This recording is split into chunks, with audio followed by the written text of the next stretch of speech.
नमस्कार साथियों। आप सभी का अथर्ववेदा फाउंडेशन इस चैनल में स्वागत है।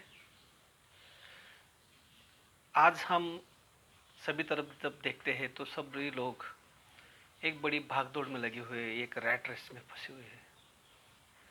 सभी लोग बाय बोरो और स्टील बहुत कुछ कमाना चाहते हैं, बहुत कुछ लेना चाहते हैं, मगर वो कमाते वक्त जो हमारे शास्त्रकारों ने जो नैतिकता बताई है, वो नैतिकता न रखते हुए ज़्यादा से ज़्यादा मुझे कैसे मिले, इसके बारे में सभी लोग सोचते हैं और सभी लोग इसके लिए भाग दौड़ करते हैं। मगर जब वालिया कुड़ी की आपको सबको कहानी पता है कि उनको तो नारद जी मिल गए और उन्होंने उनका जो जीवन था उसका परिवर्तन करके उसको वालिया से वाल्मीकि बना दिया। मगर हमारी आंखें, इस कोरोना ने बहुत सारे लोगों की आंखें खोल दी कि हमारे जीवन में भी पैसा बहुत सब कुछ है, बहुत कुछ है, मगर सब कुछ नहीं है। ये इन्होंने हमें, कोरोना ने हमें बता दिया। और शास्त्रकार भी कहते हैं कि धनानि भूमि पशवाच्च गोष्ठे भार्या गृहद्वारे जनक स्मशाने देहच्चितायाम परलोक मार्गे कर्मानुगो गच्छति जीव का। हमारे साथ कौन आता है? हमारे मरने के बाद हमारे साथ क्यों आता है? कि साथियों, ये वीडियो आप पूरा देखिए, नहीं तो कंफ्यूजन हो सकता है।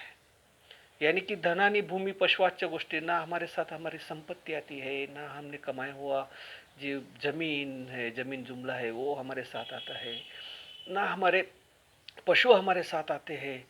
हमारे साथ भार्या गुरुद्वारे, और मरने के बाद हमारी पत्नी जिसके लिए हमने इतना किया होता है, वो भी द्वार तक ही छोड़ने को आती है। भार्या जनक स्मशाने।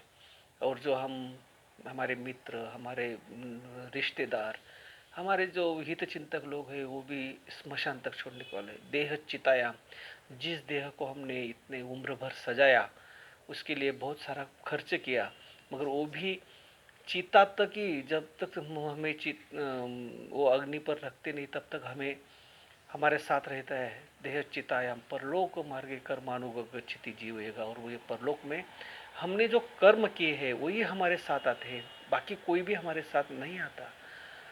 मगर इसका अर्थ ये भी नहीं है कि हम हमारी जो बुद्धि है, हमारा जो कर्तृत्व है, हमारी जो शक्ति है, वो पैसा न कमाने के लिए हम यूज करें। क्योंकि इसमें कभी कभी तथाकथित पंडित ऐसा भी क्रिटिसाइज करते हैं कि देखो, ये लोग तो ऐसा कहते हैं कि कोई किसी का नहीं रहता तो संन्यास लो। हमारी भारतीय संस्कृति किसी को डायरेक्ट संन्यास लेने की अनुमति देती ही नहीं। मगर तो भी इसमें ये कहने का प्रयास किया हुआ है कि जो कुछ कमाना है, क्योंकि हम श्री सुक्तम गाने वाले लोग हैं, और श्री सुक्तम में तो हमने कितनी कैसी हस्तिनाद प्रबोधिनी ऐसी संपत्ति की मांग हमने की है। तो हम कैसे संपत्ति चाहिए हमको, मगर वो सामने के दरवाजे से आने वाली, पिछले दरवाजे से नहीं। क्योंकि पिछले दरवाजे से आने वाली संपत्ति का आवाज होता नहीं, मगर जब जाती है तब सारे समाज को मालूम होता है। हम सारे बहुत सारे प्रकरण भी देखते हैं कि वहां पे कमाया, इतना कमाया, इतना कमाया, और जेल में कौन गया? क्यों कमाया? कितना भी कमाया तो सुबह 3 रोटी और रात को 3 रोटी ही खाना है ना। मगर हम इसके बारे में सोचते नहीं। आज अगर सच्चे साथियों, आपको अगर सच में जीवन का अर्थ मालूम करना होगा, तो आप वृद्धाश्रम में जाके देखिए। पहली बात तो मैं ये बताता हूँ कि भारत जैसे देश में वृद्धाश्रम होना, यही हमारा बहुत बड़ा अधपतन है। जिन माताजी पिताजी ने हमको इतना बड़ा किया, और वो माताजी पिताजी हमें डस्टबिन लगने लगे, वो माताजी पिताजी हमें घर में रहने के लिए हम जगह न दे सके, उनको वृद्धाश्रम में डाल के, वहाँ पे कौन से माता पिता है? एक काल था कि उनके तारुण्य अवस्था में वो एक बहुत बड़े शेर थे, बहुत बड़े व्यक्तिमत्व थे, मगर आज उनका क्या हाल है? इसके लिए ये शास्त्रकार हमें कहने का प्रयास करते हैं कि हमें सब कुछ करना है, बहुत सारी संपत्ति भी इकट्ठा करना है, मगर वो बाय रूल। संपत्ति इकट्ठा करने के लिए आजकल लोग बहुत सारे युक्तियाँ, क्लुप्तियाँ यूज करते हुए हम देखते हैं। बाय बोरो और स्टील, कुछ भी हो जाए हमें मिलना चाहिए, मगर ऐसी संपत्ति हमारे जीवन में अनर्थ निर्माण करती है और बाद में निराशा हमारे जीवन में आती है। इसके लिए धनानि भूमि पशुवाच्च गोष्ठे भार्या गृहद्वारे जनश्मशाने देहचितायां परलोक मार्गे कर्मानुगो गच्छति जीवय कहा। हमने किए हुए जो कुछ कर्म होंगे वही कर्म हमारे साथ आते हैं, बाकी हमारे साथ कुछ भी नहीं आता। राजा भोज और मूंज की कहानी आपको पता है कि जब राजा भोज के पिता वो बचपन में ही गुजर गए और मूंज को लगा कि राजा ये भोज जब बड़ा होगा तो ये गादी का उत्तराधिकारी होगा, तो इसकी वजह से ये इसको अभी ही मार डालते हैं। तो उसको सैनिकों के साथ, 2 सैनिकों के साथ उसको जंगल में भेज दिया जाता है और जहाँ पे कोई नहीं देखेगा ऐसी जगह देखकर उसको मार डालो, ऐसा आदेश वो मूंज देता है। तो सैनिक कहते हैं कि हमने तो आपके पिताजी का नमक खाया है, इसके लिए आपको यहाँ पे क्यों लाया है, पहले मारने से पहले आपको बता दी, इसके लिए भोज को बता दे कि हम आपको मारने के लिए आए हैं और ऐसा ऐसा मूंज ने हमें कहा है। ये सुनने के बाद भोज हंसता है और भोज भूर्जपत्र पर एक श्लोक लिख के और सैनिकों को देता है, कहता है कि मुझे आप जब तक वापस लौट के नहीं आते तब तक मैं यहाँ से जाऊँगा नहीं।